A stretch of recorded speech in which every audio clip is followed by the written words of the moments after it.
بسم اللہ الرحمن الرحیم۔ السلام علیکم ورحمۃ اللہ وبرکاتہ۔ ایک انصاری کے سرہانے ملک الموت کو دیکھ کر رسول اللہ صلی اللہ علیہ وآلہ وسلم نے فرمایا، ملک الموت میرے صحابی کے ساتھ آسانی کیجیے۔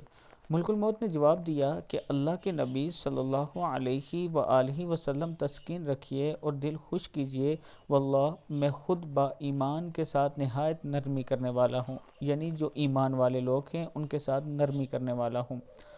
سنیں یا رسول اللہ صلی اللہ علیہ وآلہ وسلم، قسم ہے اللہ تعالیٰ کی، تمام دنیا کے ہر کچے پکے گھر میں، خواہ وہ خشکی میں ہو یا تری میں، ہر دن میں میرے 5 پھیرے ہوتے ہیں، یعنی ہر دن میں میرے 5 پھیرے ہوتے ہیں۔ ہر چھوٹے بڑے کو میں اس سے بھی زیادہ جانتا ہوں جتنا وہ خود اپنے آپ کو جانتا ہے۔ یا رسول اللہ صلی اللہ علیہ وآلہ وسلم، یقین مانیے میں تو ایک مچھر کی جان بھی قبض کی قدرت نہیں رکھتا جب تک کہ مجھے اللہ تعالیٰ کا حکم نہ ہو جائے، یعنی اللہ تعالیٰ جب تک حکم نہ دیں میں کسی کی روح کو قبض نہیں کرتا۔ اللہ تعالیٰ ہماری جب جسم سے روح قبض ہو رہی ہو تو آسانی فرمائے۔ السلام علیکم ورحمۃ اللہ وبرکاتہ۔